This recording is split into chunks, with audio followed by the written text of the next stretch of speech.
Another quick video from the radio garden. Blazing sunshine again. I was just listening to Radio Cumbria 837 medium wave. And today's video, well, we'll see how it goes. There's no script. There's usually no script with me.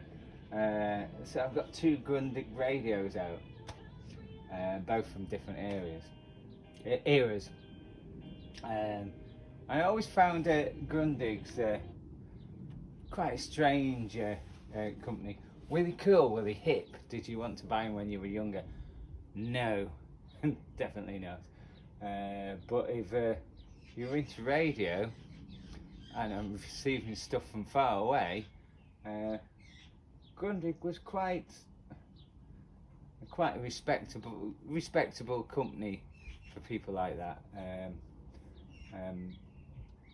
Yeah, shortwave people like Grundig, and it came to me why.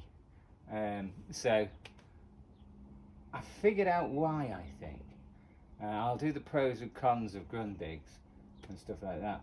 And the thing is, a lot of radios, as they went on, they actually basically prioritised the cassette, the CD player, and a lot of the time the radio was secondary. On Grundig, the radio seemed to be always first. Now they're quite an interesting company. They're a German company. They were set up in 1945, and then 1946 the Allies banned the sales of tube radios. I think you can actually go on their website and all the history is there. So they had to get around the legislation by doing a radio without tube technology, because everything was tube technology in the 1940s. Yeah, they were a strange company. This was my dad's, and eventually my mum persuaded my dad to give it me, because I didn't. I had a stereo cassette player, which was really cool. But it wasn't very good at getting things like shortwave, and I was getting to shortwave. This was a good set because they've always got, like this one and this one, they've got very kind of broad, a very wide tuning scale. The FM's quite easy to tune, but AM, it's all packed into a very small area.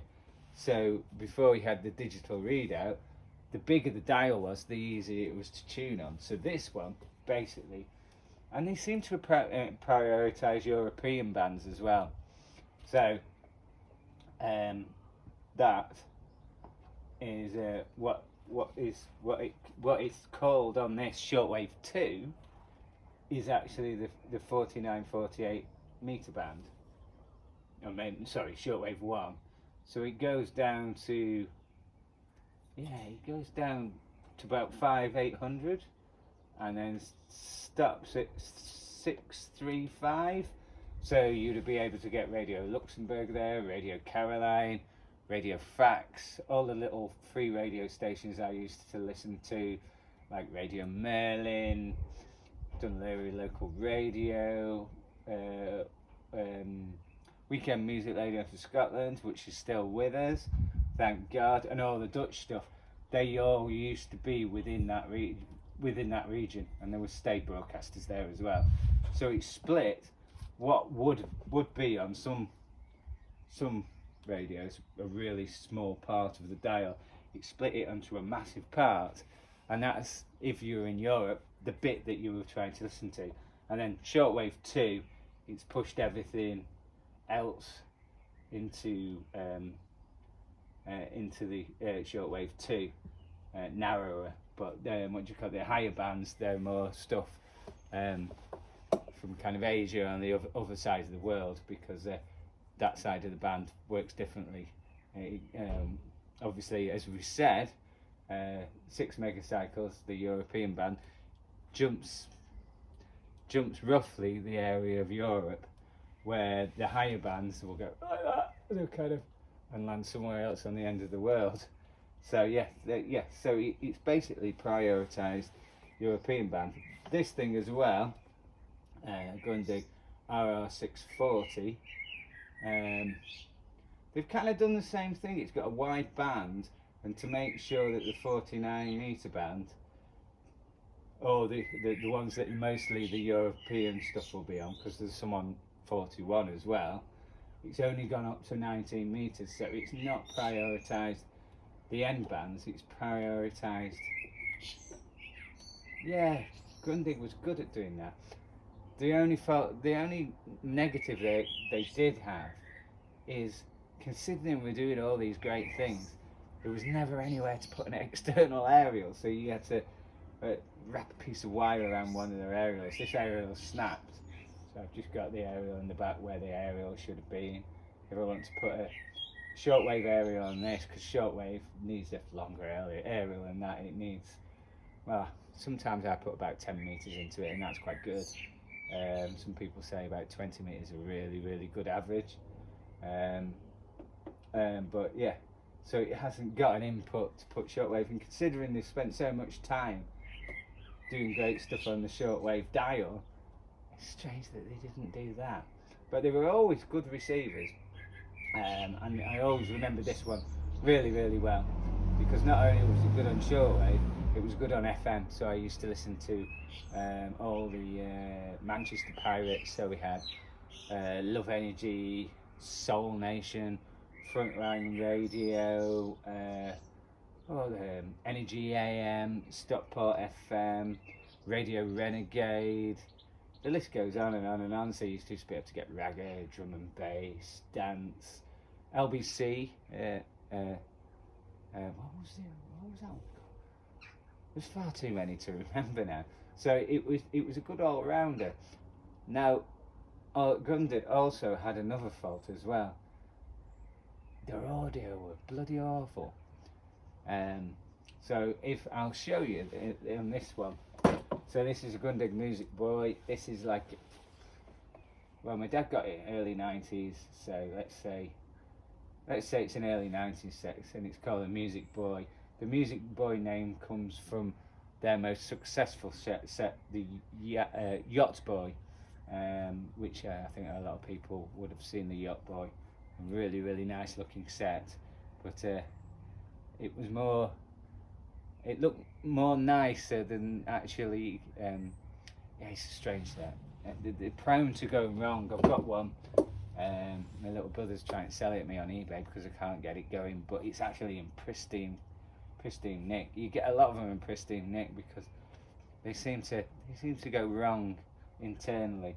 I think are they 9-volt DC, and they were called Yacht Boy because you could actually use them in like yachts, boats and caravans. I think that's where the name comes from. So they've nicked the popularity of that and used Music Boy. So the audio on them is absolutely awful. You can pick stuff up really, really well. So just for argument's sake,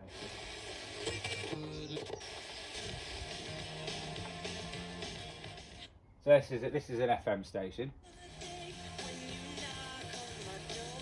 but if you turn it up, it'll basically distort. Every time I go for the mailbox, I gotta hold myself down. I've got another one inside that I actually forgot to bring out. I might get it actually. And it's got really great bass tones like this has.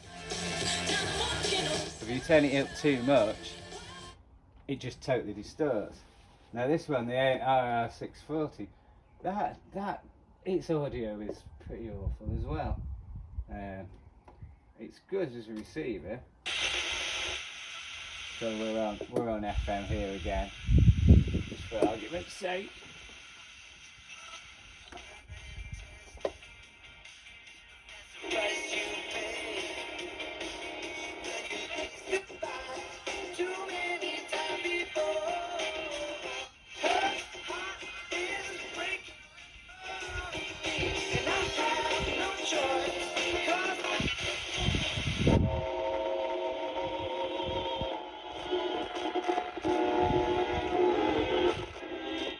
No, actually, the buttons on here is a bit scratchy, so that's what you can hear it.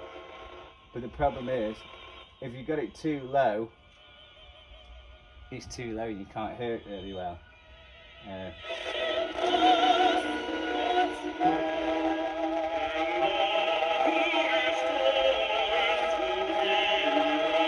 If you turn it up, the audio gets better, but it's too loud. So yeah, this is Grundig, and it's their audio thing, but they had, their radios were really receptive, and the way they were laid out were really good. This is one of my favourite radios from my early 20s, and I've still got it.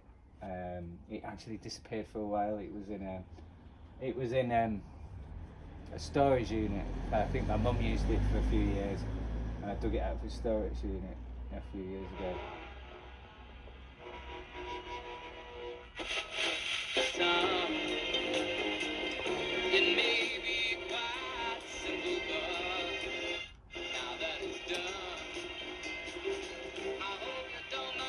I think that's actually getting worse because it's in the sun as well, so I think it's overheated. But the audio was never great on them. But yeah, if you go onto their website, their company's website is very detailed. They do white goods now, like microwaves. They did TVs for a while. They were very successful in MP3 players. And here's one I found. I was just walking around because I was trying to find some cheap D-cell batteries so I can walk around my radio and do some shows. And yeah, look, for a good reason, Grundig Plus. So I found those in One Beyond, which is like it's like a version of Poundland. So in other places you're paying about £3 for D-cells, they have £1, so they still do batteries. So I'll try and get the other one really quickly actually. So musical interlude. Can't remember where it is. And 102.5 FM. This is Mon FM. Mon FM. I don't know where the hell that's from. They're always a receiver. I think it's from Europe.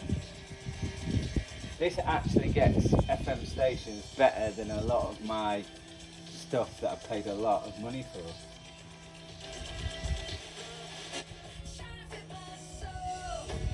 Give me a second.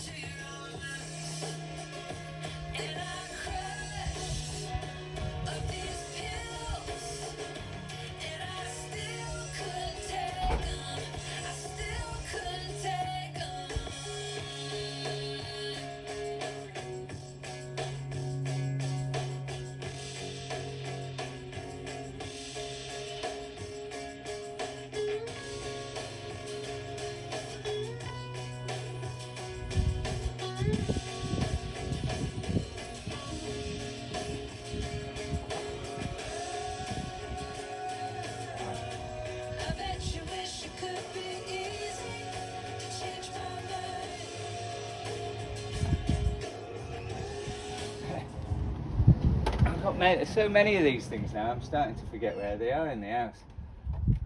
So, this was in the cupboard. So this is a really nice set.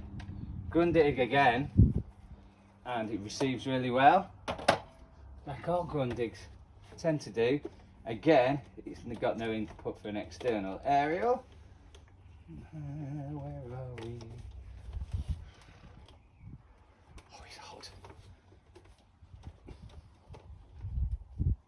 But I have to make this video reasonably quick because I'm using my iPhone and it's getting really hot. Where is it? Where are you?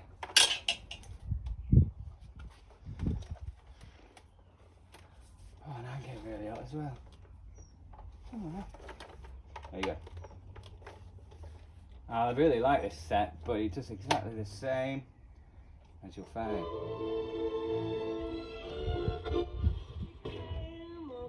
So it absolutely received absolutely brilliantly. So this is an RR400. That's Beyond Radio. So there it's got its volume, and that's supposed to be just loosely works, which is another Grundig thing, because that one does the same. So it's got its bass and its treble on one side, so you push it one way or the other, but it's the same again as well. This sounds really nice. But if I turn it up,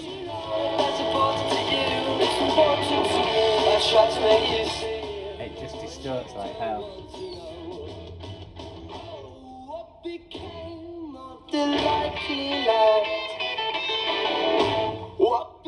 So they just, yeah. Well, they never sorted that. That says it's 25 watts. Built in 81. That's 400, so that's definitely 70. We're having an argument with someone at work. Well, it wasn't an argument. Where did, what do you call it? If we're looking at normal stereos and stuff, they always used to be stereos of cassette players. They would be silver, and then they started to go into black. And when did that happen? What do you call it? Luke, a friend from work, said that transformation started in '87. I think he's slightly correct, because yeah, 1970s. You can see this is silver. Most of the stuff that I get on with Panasonics out and my Hitachis from the late 80s, 90s, and this will be black. But this one that was 81 is kind of is hot. That's why its audio is bad, but it was very bad today. It's got to go in a minute. It was black in 81, so that kind of dispels what we said a little bit. Anyway, I'm gonna go because I'm melting. My phone's melting and the radios are melting. Like and subscribe. That's always good. It's always good. And if you want to buy me a coffee, it's on the top of my Facebook channel. And yeah, my lord, you do not know how hot it is here. I've got to save my phone before it frazzles. Thanks for watching again. Nice little video. Keep it real. Keep it Grundig. I think it's 'cause it's just something that I might be missing. Could it be real or am I